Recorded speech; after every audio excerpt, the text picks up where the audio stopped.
শুরুতেই একটা কণ্ঠস্বর শুনুন, শুনলেই আপনারা থমকে যাবেন, নিশ্চয়ই বুঝতে পারবেন আজকে কাকে নিয়ে কথা বলছি। হ্যালো, আমি সুজয় নীল। আর বহুদিন বাদে একটা এক্সপেরিমেন্টাল কাজ করলাম আমরা টিম মিলে। একটি গভীর কণ্ঠস্বর কি মানুষের জীবন বদলে দিতে পারে? যেখানে সবাই আজ গ্ল্যামার আর আলোর পেছনে ছুটছে, সেখানে এক মফস্বলের সাধারণ ছেলে প্রমাণ করে দিয়েছে যে শুধু প্রতিভার জোরেও কোটি মানুষের হৃদয়ে জায়গা করে নেওয়া যায়।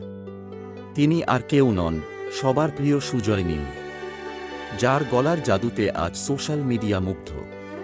কিন্তু এই সাফল্যের পেছনের গল্পটা কি আপনি জানেন? প্রথমেই আমি ক্ষমা চেয়ে নিচ্ছি সুজয় নীল স্যারের কাছে যদি কিছু ভুল করে থাকি বা বলে থাকি। সুজয় নীলের শুরুটা ছিল আর পাঁচটা সাধারণ মধ্যবিত্ত ছেলের মতোই।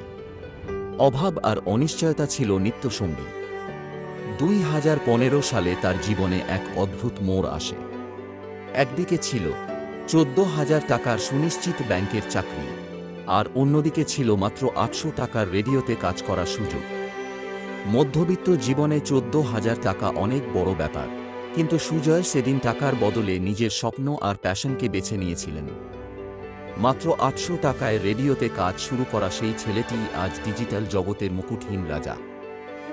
লকডাউনের কঠিন সময়ে যখন চারপাশ থমকে গিয়েছিল, সুজয় তখন দমে যাননি। তিনি তার কণ্ঠকে অস্ত্র বানিয়ে পৌঁছে গিয়েছেন মানুষের ড্রয়িং রুমে। জীবনমুখী কথা, গভীর জীবনবোধ আর অভাবনীয় উপস্থাপনা তাকে রাতারাতি পরিচিতি এনে দেয়। আজ তার নিজস্ব প্রোডাকশন হাউস আছে, বড় অফিস আছে, কিন্তু তার চেয়েও বড় কথা, তার আছে লক্ষ লক্ষ মানুষের ভালোবাসা। ব্যক্তিগতভাবে আমি যখনই ভেঙে পড়ি বা দিশেহারা বোধ করি, সুজয় নীলের এই জীবন সংগ্রাম আমাকে নতুন করে বাঁচার শক্তি দেয়। তার গল্প আমাদের শেখায় যে সুযোগের অভাব নেই, অভাব শুধু জেদের। যদি নিজের প্রতি বিশ্বাস থাকে, তবে 800 টাকার চাকরি থেকেও সাফল্যের শিখরে পৌঁছানো সম্ভব। সুজয় নীল শুধু একজন ভয়েস আর্টিস্ট নন, তিনি আমার মতো হাজারো মানুষের কাছে এক অনুপ্রেরণার নাম। ভিডিওটি ভালো লাগলে শেয়ার করবেন, আর মনে রাখবেন আপনার মধ্যেও একটি প্রতিভা লুকিয়ে আছে, সেটাকে চিনতে ভুলবেন না।